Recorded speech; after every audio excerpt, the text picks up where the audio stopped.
खतियान में चीक और जिनका खतियान में बड़ाइक लिखा हुआ है उनको जाति प्रमाण पत्र दिया जा रहा है। लेकिन एक प्रक्रिया के तहत और उसमें जांच किया जा रहा है कि ये चीक कहीं ईसाई धर्म को तो नहीं मान रहे हैं, ये बड़ाइक कहीं ईसाई धर्म को तो नहीं मान रहे हैं, और धर्म के आधार पर वहां चीक और बड़ाइक को जाति प्रमाण पत्र निर्गत किया जा रहा है। ये एक मामला है जिसका प्रमाण पी नेहा जी ने दिया। एक और मामला है, बैठो मान्य सर, जो अध्यक्षों के द्वारा जो अनुशंसा किया जाता है जाति प्रमाण पत्र के लिए, वे आवेदक से पैसा का भी डिमांड कर रहे हैं। ये दो मामला गंभीर मामला है अध्यक्ष महोदय।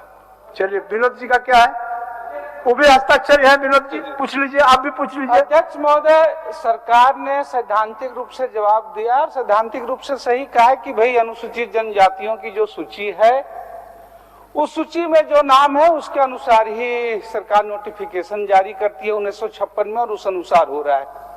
लेकिन यह सवाल अगर आप देखें, सरकार फाइल तो राज्य अलग होने के बाद से ये समस्या लगातार उठती रही है और हर एक साल उठता रहा है किसी न किसी रूप में। 2-1.5 साल पहले मैंने भी उठाया था।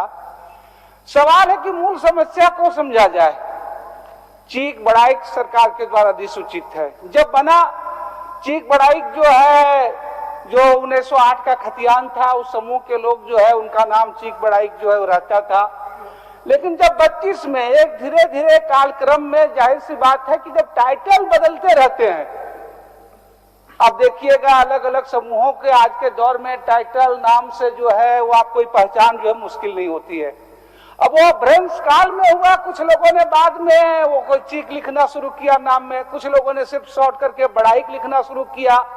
अब हुआ कि जब 25 में फिर खतियान बना तो बहुत से लोगों के खतियान में भाई कौन नाम है, भाई मेघू बड़ाइक, कौन नाम है भाई बड़न बड़ाइक, तो वो बड़ाइक जो है वो पूरे दर्ज होते गए।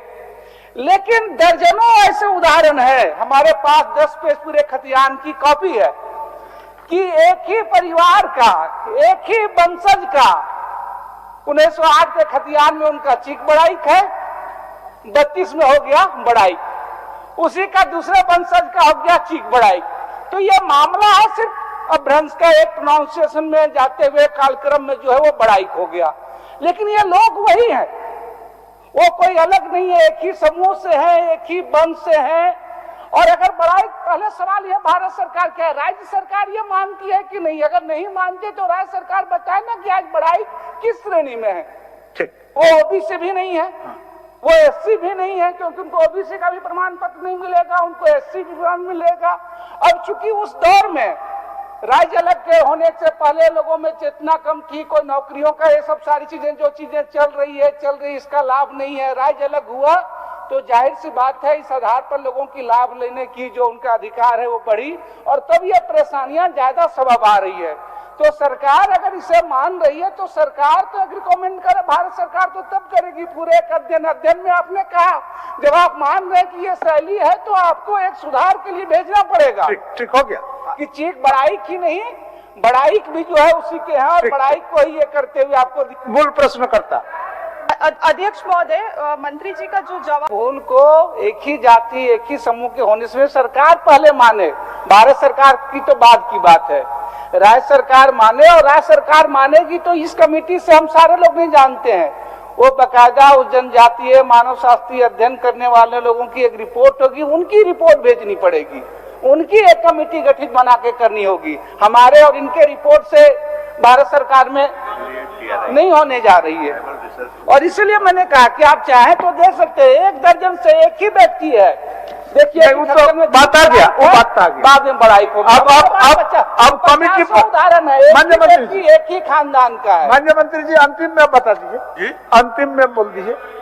देखिए इसके लिए जो है ना, माननीय शिल्पी जी सुनिए, मंत्री जी का बात सुनिए। भारत सरकार में जो है 1952 में जो है चीक बड़ाइक करके, लेकिन हमारे यहाँ खतियान में चीक अलग बड़ाइक अलग कर दिया, और ये तो ट्रैवल रिसर्च ये कमेटी है उसी का माध्यम से आता है। तो हमने इस बात को साफ कहा कि हम इसको दिखवा लेंगे। हमने अब हस्ताक्षरी नहीं है, आप हस्ताक्षरी नहीं है, ध्यान आकर्षण है। आप मान लीजिए, देखिए थोड़ा मौका दीजिए सरकार को। अध्यक्ष महोदय, ये जो नहीं मैं समझ रही हूँ। बहुत लंबा समय हो गया, हम आगे नहीं बढ़ सकेंगे, आगे नहीं बढ़ सकेंगे। अध्यक्ष महोदय, हमें भी तो कुछ निराकरण नहीं मिल पा रहा है इस पे। वो मंत्री जी का बात आप समझे कि नहीं? बात समझे अध्यक्ष महोदय, मगर बस चीख पढ़ाई का बात नहीं है ना, इतने सारे जनजाति वो सबको समेट लेंगे उसी में। बताइए अध्यक्ष जो भी महोदय, बात संघ होता है ना, सरकार उसी में सबको समेट लेंगे, चीख बड़ाई का भी होगा और अन्य आदिवासी जनजातियों के संबंध में जो जो विसंगति है सबको दिखवा लेंगे। दे दीजिए, यो प्रमाण पर है अध्यक्ष उसको महोदय कि भेजवा अंचल अधिकारी इसको ये कर रहे हैं। उसको भेजवा दीजिए, हम उनको इसीलिए अध्यक्ष महोदय जांच जरूरी है कि ऐसे अधिकारी बिना कोई संकल्प पत्र का इस तरह से ये कहते हैं कि आप किसी और धर्म को पालन कर रहे हैं तो आपको जनजाति प्रमाण पत्र नहीं मिलेगा। ये बताइए, पार्लियामेंट का और ये प्रेसिडेंट सारी बात जो है, ये सच इस तरह का है, तो जैसे बोले अभी माननीय हमारे सदस्य, तो उसको दिखाना पड़ेगा कोंगारी जी, लेकिन ऐसा नहीं होता है। चलिए नहीं होता है। दे दीजिए कमिश्नर, बैठिए, अब आगे बढ़ते हैं। कोंगारी जी।